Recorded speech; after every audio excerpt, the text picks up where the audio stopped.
Okay. You know, when you walk through the library, I have never seen an empty computer. So they are utilized to the fullest. I can see that. We talked about the library and the various branches throughout the city. Elmore branch, any renovations or changes taking place there? We are very excited about what is happening with Elmore. We're in the process as we speak of really reorganizing the entire space. We've had the roof repaired. We had a leaking roof over there. That's been repaired. If you ride by and look at the front facade of the building, it has been repainted. The pillars have been repaired. The windows have been scraped and repainted. We've moved the computers out of a small room into an open space.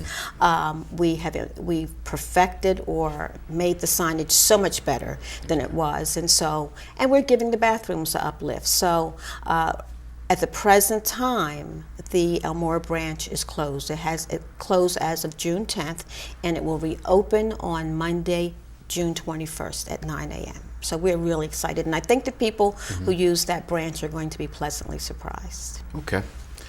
Don't go anywhere. We're just going to take a very brief pause, and we'll be back with the second half, okay? Thank you.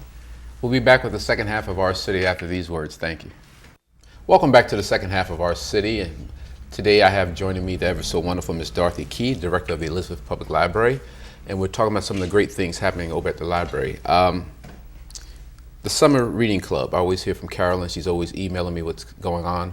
What do you have coming up this summer? Well, as always, I mean, Carolyn Geating, you know, she's been with the library for over 30 years, and she has an exciting program planned for the children, but please bear in mind that summer reading is not just for the children. We have programming for teens and also adults. The theme this year, which is a statewide theme, is Make a Splash. Read. And in the children's room, some of the things that we have going on, of course, always incentives to encourage reading. The children come in with summer reading lists that their school has provided, and we make sure we hook them up with those books. We have a puppet show that they participate in. We have crafts. We have something new this year called the Computer Club. Okay. And this is to work with children on their level to help sharpen their computer skills. We have family game night, and we're topping it all off with a summer musical wrap-up. That's children. Okay. Teens, we're very excited about what's happening at Teens this year because we're trying 2 new pilot programs. One is called a Teen Writers Workshop. We actually have 5 authors coming into the library, and they're going to provide a workshop for the general public. But the really interesting, exciting part of this is that teens are going to be able to submit before the workshop a sample of their writing, and they'll get a critique from the authors on a one-on-one basis. The other thing is the Teen Artists Workshop, same principle. The teens will come and 2 artists will give a workshop, about art in general, but then teens will be able to submit a sample of their artwork and have them critiqued by our artists. So we're excited about that. Okay. Now for adults. Oh, there's more, okay. Adults, we're having the book discussion group. Okay. In addition to fun computer classes. Now during the year, of course, we have our basic computer classes, but during the summer months, we're doing fun things like how to do a greeting card, how to navigate Google, and how to navigate Amazon.com. Websites that people go to over and over again. So we're excited about that. Okay. Anything else? We have many more things happening, but I've just given you some of the highlights. Okay. And you said the library, I just gave you a motto, we're more than just books. We are definitely more than books. And you're truly living up to that. Oh, we're trying. Now the library does a quarterly newsletter. Yes. Has that gone on electronic yet or no? What we did, we actually did a survey for people who now receive it, asking them would they like to receive it electronically. It is just so much more cost effective to send it out electronically. Certainly we do still send it out in hard copy. We have hard copies available in the main library and all of our branches, but we really are encouraging people to sign up for, to receive it in electronic format. If they're interested, they just need to go to www.elizpl.org, and we will sign you up. Okay. Now we talked earlier about the renovations at the main library. Are there any other new developments over there? Well, you know what's happened, and you said yourself earlier, when you come into the building, every computer is used. And with that increasing use of technology means that libraries are not the quiet places they used to be. Okay. And one of the things that patrons are telling me is that we need a quiet space to study. So what we're fashioning on the 3rd floor of the main library, there will be 2 glass enclosed rooms. We're in the process of having those installed, and they will be devoted to quiet study.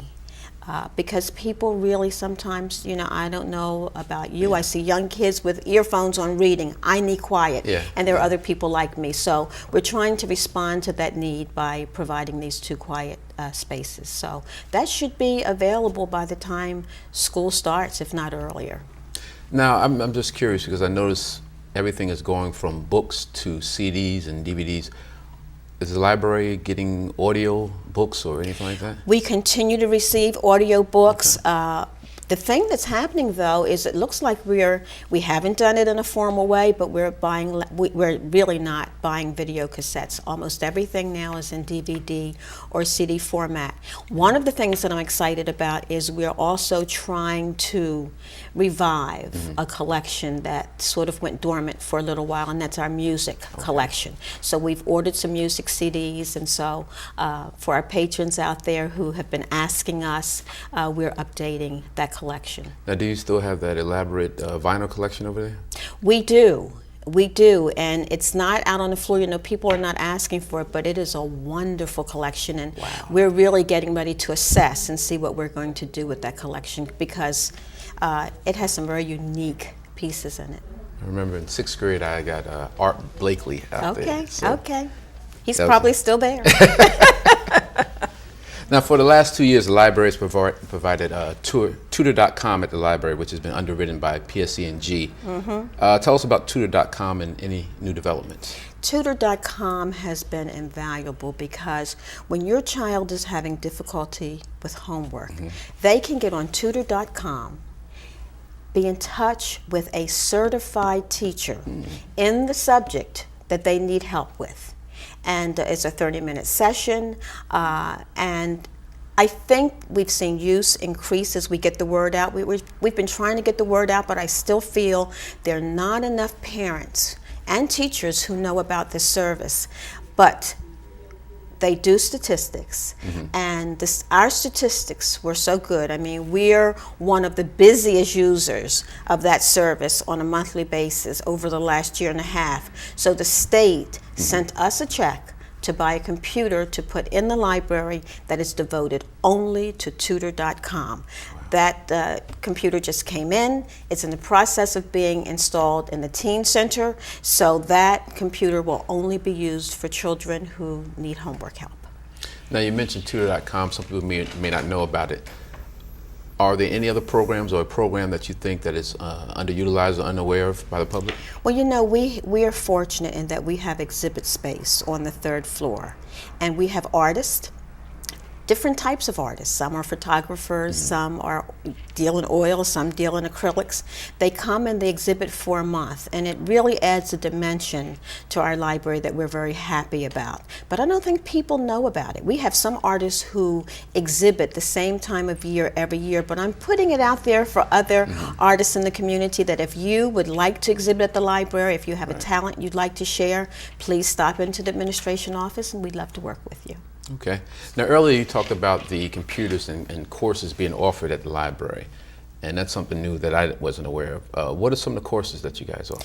Okay, of course, we offered the suite of the Microsoft Office. We have Word, we do PowerPoint, we do Excel, we do classes in how to write a resume, how to fill out an application online. These are basic things, and I say to people all the time, public libraries affect the lives of the people in the community. I mean, we are there, so we try to respond to whatever your need is. And right now, we were not offering resume writing classes on the computer, but now the need is there and we're responding. So it's an evolving kind of thing. So as the need arises, we try to address the needs of our patrons.